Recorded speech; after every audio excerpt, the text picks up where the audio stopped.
From the time before the Clone Wars, through the many battles across the galaxy and into the waning days of the conflict, Jar Jar Binks gained notoriety as the bumbling and foolish envoy from Naboo, leaving a trail of errors and embarrassment in his wake. Serving as a diplomat on numerous planets, engaging with various high-level leaders, he carved out his reputation as the one who granted Chancellor Palpatine the emergency powers crucial for the Republic's demise, though this of course wasn't known to him nor the others at the time. These emergency powers were needed in order to avoid catastrophic results from the Separatist uprising, leading to the outbreak of the Clone Wars and Palpatine's domination in the field of politics. However, the fate of Jar Jar Binks after the Clone Wars ended and the execution of Order 66 was carried out remains a mystery. So in this video, I'll break down everything that happened to Jar Jar Binks and his life after Order 66 and the Clone Wars, so be sure to smash that subscribe button down below, check out the Star Force 1 Discord in the description, and let's get into it. In the final phases of the war, following the Battle of Coruscant and the successful rescue of Chancellor Palpatine from General Grievous' ship, Jar Jar found himself on the verge of a risky and unsettling decision,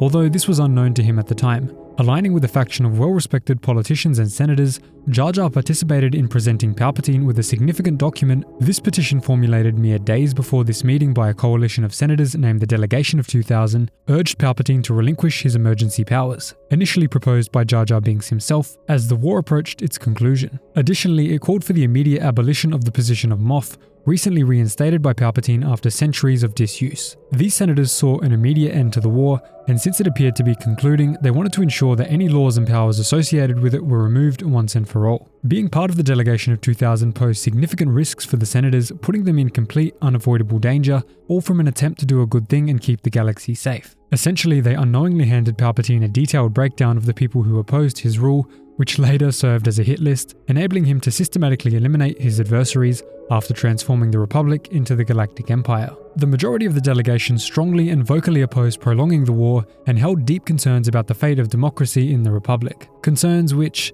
as time should show, proved to be entirely valid. Among the notable figures on this ominous list were Padme Amidala, who tragically passed away during the birth of Luke and Leia, Bail Organa, who later emerged as a prominent rebel leader, Mon Mothma, who followed a similar path to Bail, Mina Tillis, who was at a later date captured and detained, and Ni Alavar, who was executed by Palpatine for her inclusion on the list. Following the establishment of the Galactic Empire, a significant amount of senators, approximately half of those who had signed the petition, likely including Jar Jar Binks, opted to remove their names due to immense fears of facing imprisonment, torture, or even assassination of themselves and their loved ones. The fear of retaliation from Palpatine was the sole motivating factor behind this action, and as we delve deeper into Jar Jar Binks' narrative, the reasons behind this fear becomes apparent. Following this, a massive invasion unfolded on the planet Mon Cala, overseen by Wilhuff Tarkin and Darth Vader. The primary objective of this invasion was to seize King Li Char and subject his planet to the domination of the Empire. Hidden on the planet was a Jedi Padawan who had managed to escape the purges of Order 66, the targeted and systematic assassination of members of the Jedi Order.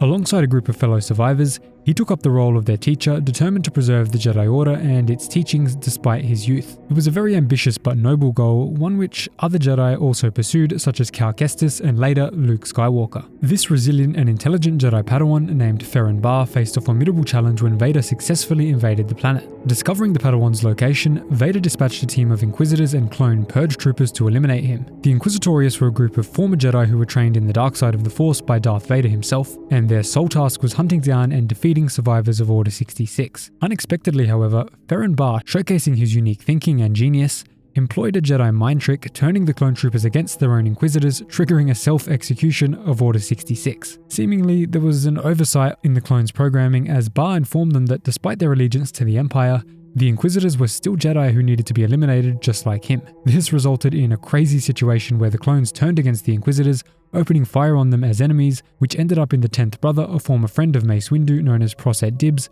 being gunned down almost instantly and causing the other Inquisitors to retreat. As the events unfolded, Ferren Barr instructed his R1 series astromech to project a holographic list detailing the information he had gathered while hiding in the Empire post-Order 66. Surprisingly, this list included the names Darth Plagueis and Jar Jar Binks, positioned in close proximity. The significance of this information remains unexplained, casting a suspicious light on Jar Jar's true role in the galaxy. Share your thoughts in the comments about what this revelation might imply. Why is Jar Jar Binks' name right next to Darth Plagueis on this Inquisitor's list? I'm sure you guys have a lot of cool ideas. Following these events, Jar Jar had to seek refuge in an undisclosed, highly fortified location for a brief period of time during the original trilogy and the ongoing galactic civil war. His likeness had become well known across the galaxy as the face of the fool who granted emergency powers to Palpatine, indirectly paving the way for the Empire's emergence. Recognizing the need to lie low until public memory of his image subsided, Jar Jar patiently bided his time in isolation. Regrettably, his leadership in the creation of the Galactic Empire led to his expulsion from the Gungans' underwater cities, marking him as a disgrace to his people once again, returning to the position that he was in when we first met him in The Phantom Menace. As the tensions began to ease,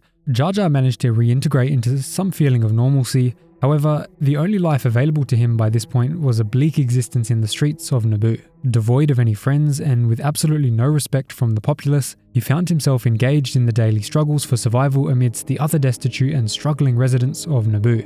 Subsequently, Jar Jar's story takes a darker and more depressing turn. Following the conclusion of the Battle of Endor and the triumph of the Rebel Alliance, Jar Jar found himself as a street performer on Naboo dressed as a clown, and he sought to entertain passers-by in the hope of receiving credits to sustain himself and afford basic necessities. Despite becoming a beloved figure among Naboo's children, particularly in the capital Theed, he faced very heavy hatred from the parents. The older generation, unable to forget his role in aiding Palpatine's rise and the subsequent formation of the Empire, the parents harbored an everlasting resentment towards Jar Jar Binks. This seemingly harmless and easy choice deeply impacted Jar Jar's later life, the repercussions of which could never have been seen coming. As a clown-like performer, he amused Naboo's youngsters with tongue tricks, glombo shell juggling, and spitting fish into the air, occasionally leading to inadvertent choking incidents. Even his signature act of swallowing and expelling water through his ears began to lose its charm over time, showing how desperate and alone he was getting. Despite these efforts to connect with the younger generation,